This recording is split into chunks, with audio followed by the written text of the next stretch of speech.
وشر الأمور محدثاتها وكل محدثة بدعة وكل بدعة ضلالة وكل ضلالة في النار.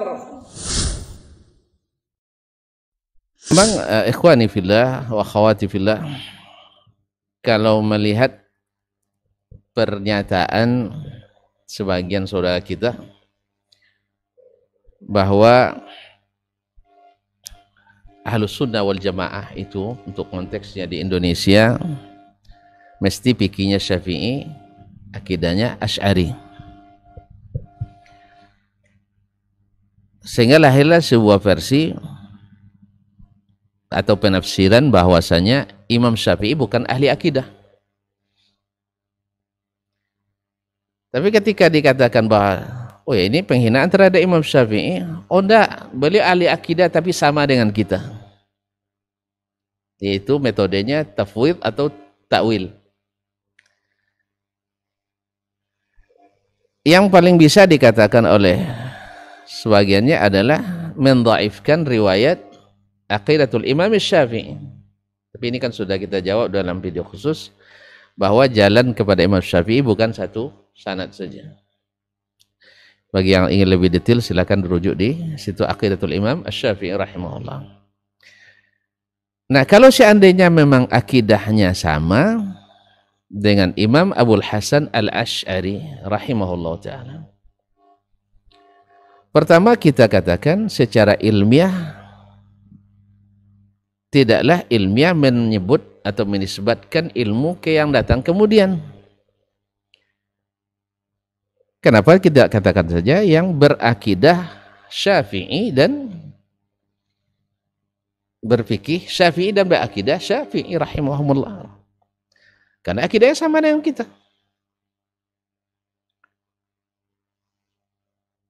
Karena yang ilmiah adalah menyebutkan yang lebih dulu dan menisbatkan yang datang belakangan kepadanya.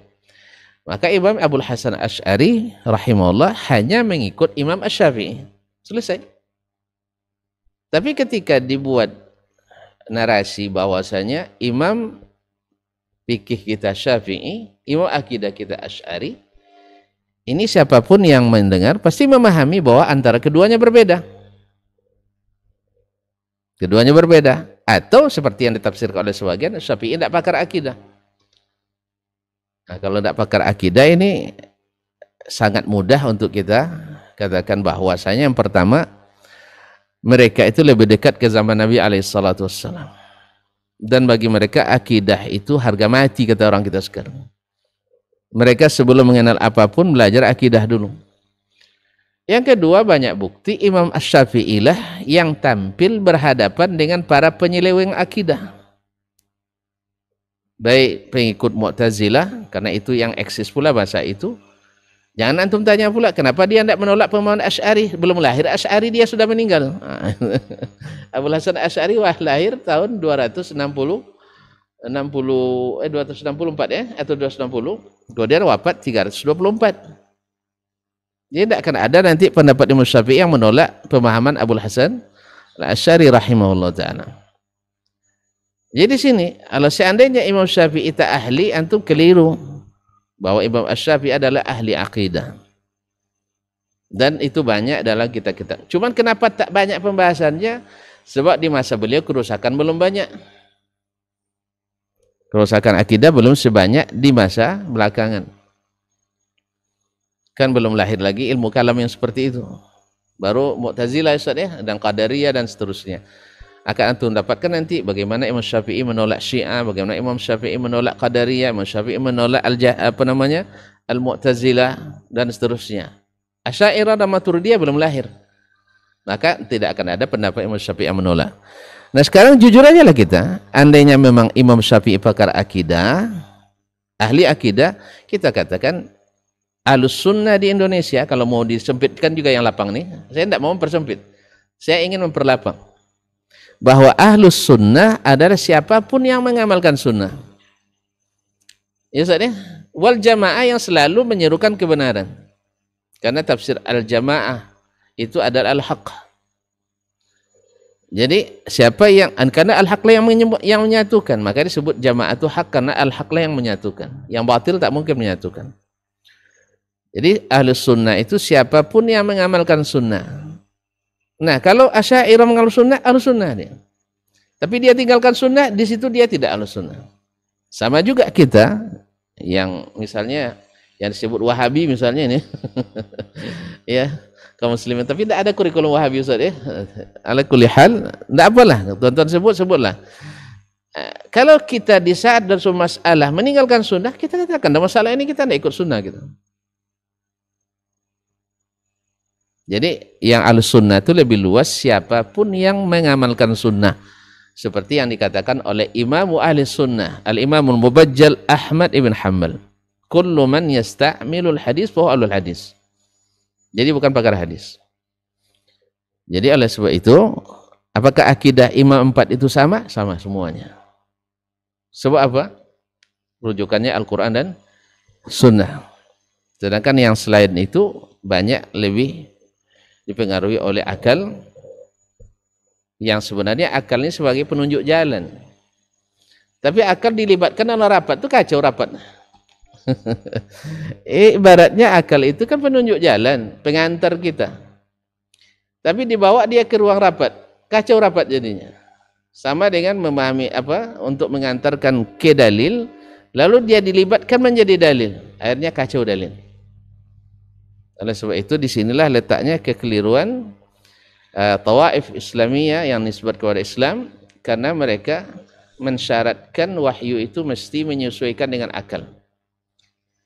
Dan kalau kita ahlus sunnah enggak, Al-Quran, akal mesti menyesuaikan dengan Al-Quran dan Sunnah. Segala akal yang tidak sesuai dengan Al-Quran dan Sunnah wajib ditolak. Kalau ahlul ahwa enggak mengatakan semua wahyu yang tidak sesuai dengan akal mesti kalau tidak ditolak, ditolak kan bahaya bahasanya, mesti ditakwilkan, dirubah. Sama aja nolak. Karena tidak lulus screeningnya Ustaz ya, diganti syaratnya. Atau ditafwid, dikosongkan, tidak punya makna sama sekali, berarti sia-sia. Jadi antara takwil dengan ini, takwil dengan tafwid ini jinayah.